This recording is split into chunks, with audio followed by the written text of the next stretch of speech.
प्रिया cassette present. जाना क्यों कि यमुना तट पर और काली दह पर मेरे लाल भूल के मत जाना।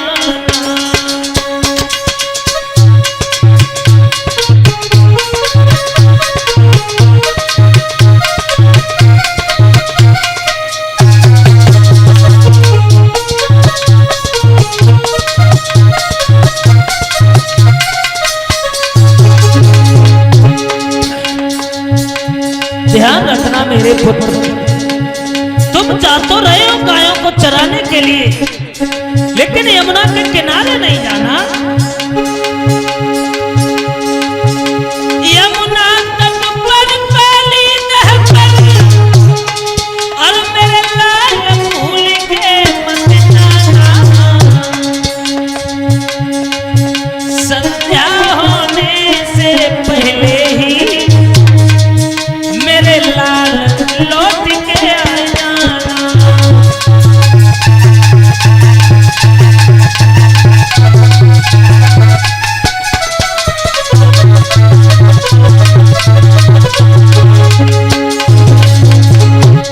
तुम्हें नहीं पता है, तुम तो छोटे हो कन्हैया, उस यमुना के किनारे तेरा बिंद बहती है सुरीले गाते हैं। मुरलीधर के धरे अधरों पर, मुरलीधर के धरे अधरों पर पंछी की तान सुनाते हैं। मुरलीधर के धरे अधरों पर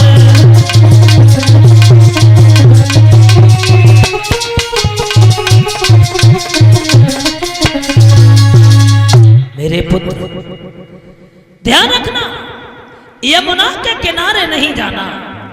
ये तुम यमुना के किनारे चले गए तो यमुना में कालिया नाग रहता है, उसके रहने से वो जितना भी जल है वो जहरीला बन गया है।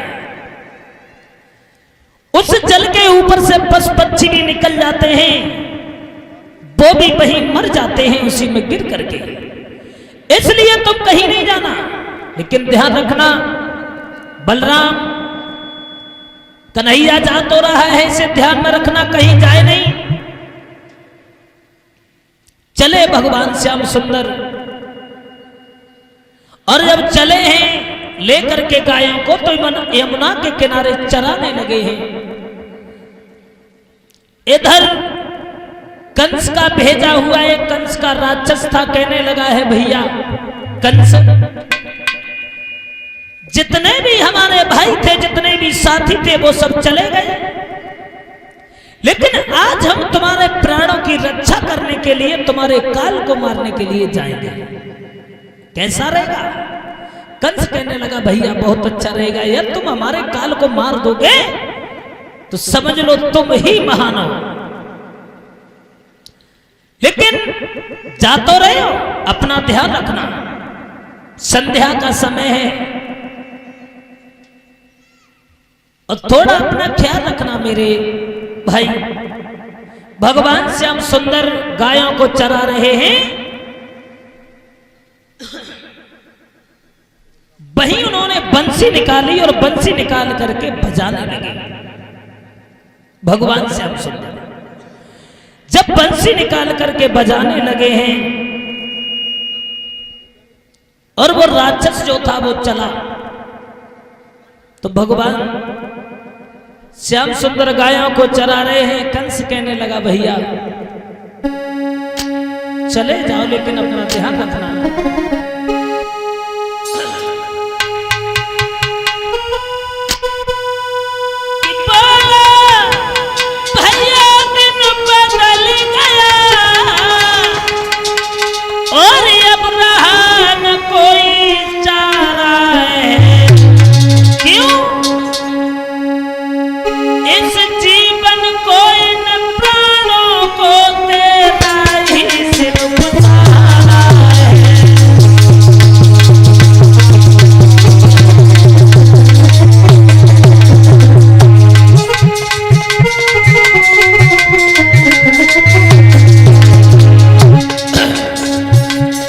मेरे भाई संध्या का समय है, जा तो रहे हो लेकिन अपना ध्यान रखना। तो वो चला है बकासुर नाम का राक्षस और चल करके भगवान श्याम सुंदर की जानकाएं चल रही थी, वहीं पहुंच गया। जाकर के उसने बगुला का रूप बनाया है। कैसे?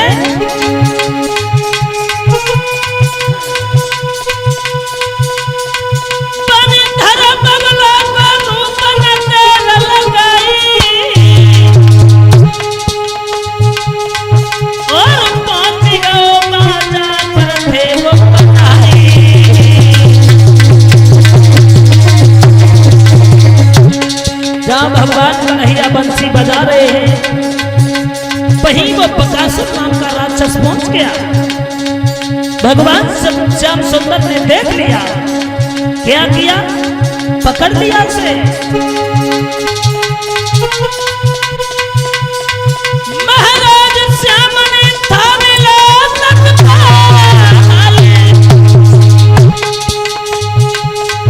और पकड़े बकासुर ने वही मार दो।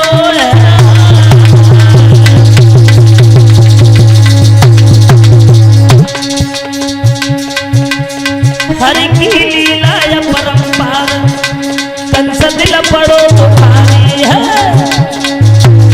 हरि की लीला या परंपार, कंस दिल बड़ो भारी है।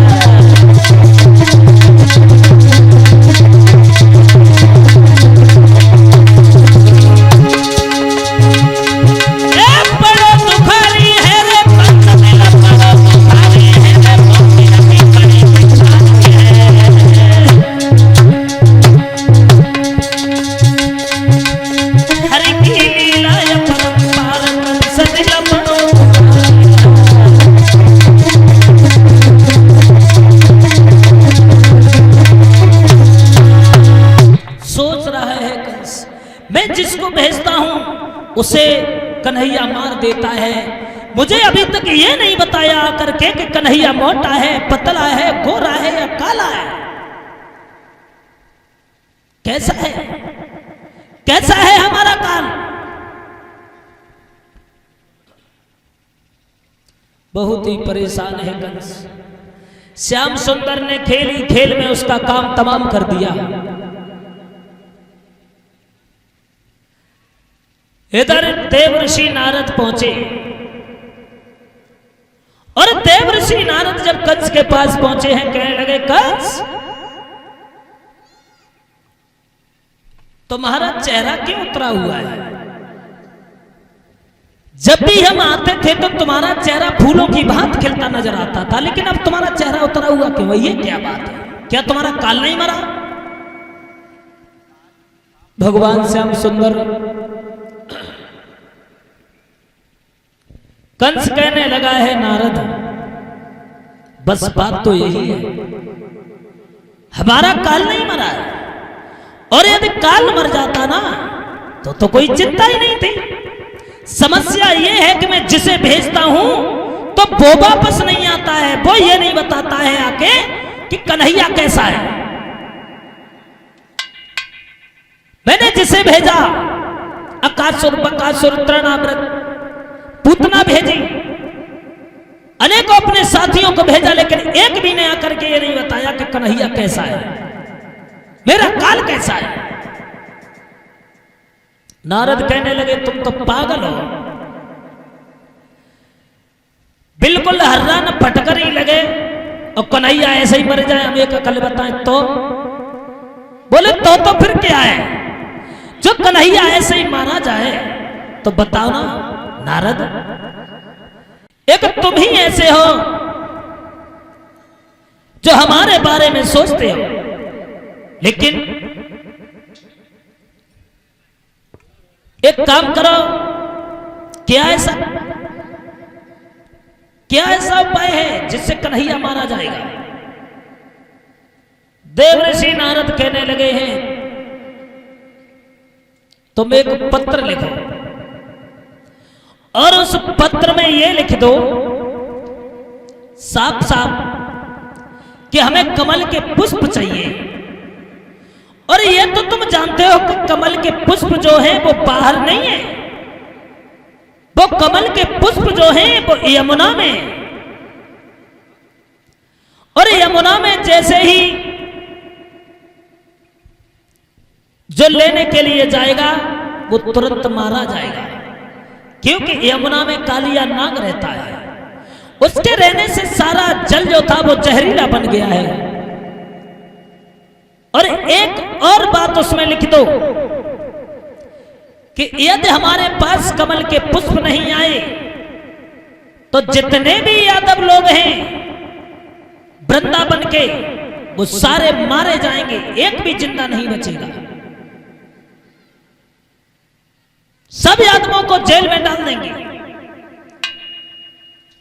वो पत्र लिया और पत्र लेकर के नारद ने जब कहा है तो वो पत्र लेकर के दिया है